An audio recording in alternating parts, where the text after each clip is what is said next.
And again, it's that vicious cycle. I mean, it's not all doom and gloom because obviously lots of people have been talking about the comparisons to Mao and Jose and everything, which is true. But I feel with this transfer window that's still open, we still haven't really done anything. I think that's something that's going to be rather pressing, obviously, with the next week. I think it's only a week left, isn't it, really? So, Stel, I'll jump in quickly just to get, obviously, your thoughts of the transfer window so far. What are your hopes actually going to happen before it slams shut? Hollie, this might upset a lot of people watching your show. Quite frankly, I don't care anymore, right? I am my own person. This is only Stelios saying this, not Hollie or anyone else on this show. I'm not going to speculate about transfers. I'm not going to talk about players going in or out. If we have not made sufficient progress in the window on the 31st of this month, transfer deadline day, myself and hundreds of others, it's all been planned. We are going to Hotspur Way and we are protesting in front of Sky cameras all day on transfer deadline day. We've got flags, T-shirts, everything. Enough is enough. And that's all I'm going to say on it, because if I say any more, I'm going to lose it, and I want to be respectful in your show. And that's it. Thank you, Stel. But no, that's the thing. Like, I know it's the process with you.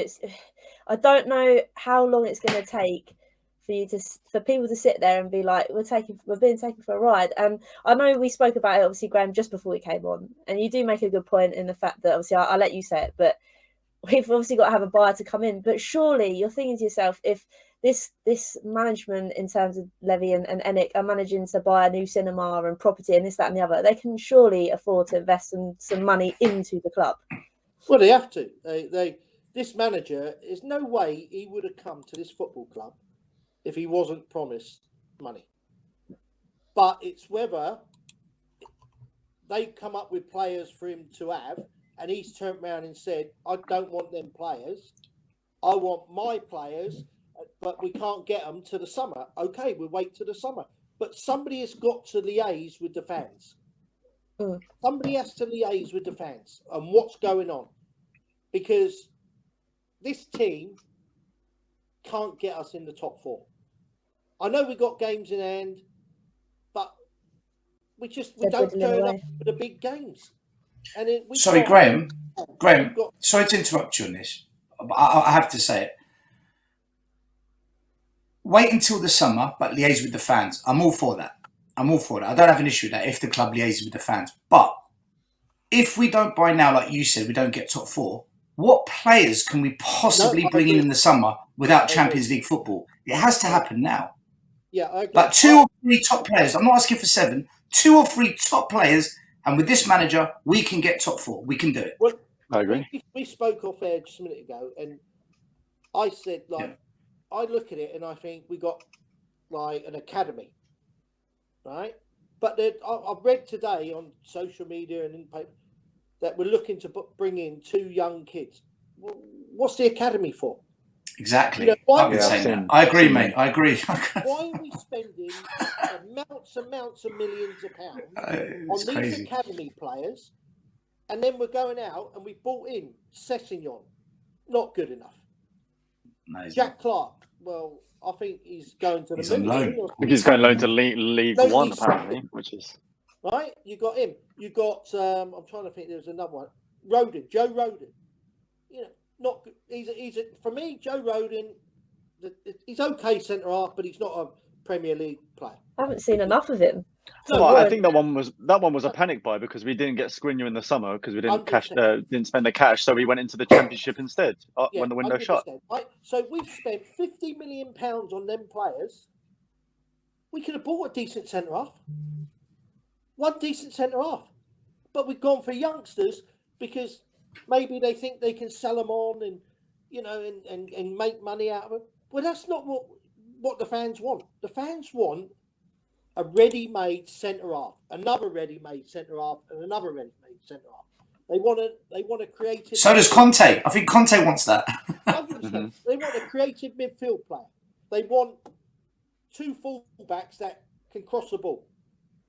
So we've either got to do it or maybe Antonio leaves. And that's where we are at the moment. You know, it's a shame because we have a manager. We have to back him. We've got to do something about it. And if they don't... I just want Sorry, I just want to bring this up from Dan, because obviously he said it's not doom and gloom. We are average 2.1 points over 10 games, which is fair enough. But Dan, you couldn't be sitting here and saying after playing those Chelsea games that we don't need to inject some players into this team at all. But I'll come to you, George. What's your kind of take? I mean, there's rumours about Adama. I think that rumour's been going on for weeks. I mean, I remember putting a video out like 6 months ago about Adama, and it's still a rumour. So what's your kind of thought? Do you think he could be the player to maybe change heads, or are we thinking no, not at all? No, I don't think it's good enough, to be honest with you. At this point, I want the signing to be done because it's just taken too long now, and if it looks like it's going to happen, so why is it not done already? For me, I don't understand why we're just not targeting players. I've said it before, but like targeting players that are just proven to be good now and in their prime now. The issue with Traore, it's a big if as to whether Conte can turn him into a quality right wing back. I know he's played there a few times before under Nuno, but he's not even starting for Wolves at the moment. And you're telling me that's pretty much going to be our only transfer right now. It's just not good enough at all. If he can't play week in, week out for Wolves, clearly hasn't got the end product. Whether Conte can change that, I do not know. But at the end of the day, I think we have to be aiming bigger. We have to be aiming for the Vlahovic's, for central midfielders that are going to change the game, centre backs as well. I mean, I'm looking forward to seeing what Romero can finally do. I think his injury's probably been a big miss because he shows quite a bit of aggression that I think we miss a lot in defence. But again, if we're playing it in a back three, as well as Dyer and Davis have been doing for their standard, they're still not good enough to get us challenging for Champions League for whatever we want. And that's a core part of Conte's system. So why have we not signed these players in their prime now when you've got the likes of De Vrij, Inter that he's worked with before, contract ends in the summer? Why are we not bringing these players in now? Like Stel said earlier before, would help us get the top four to attract better players.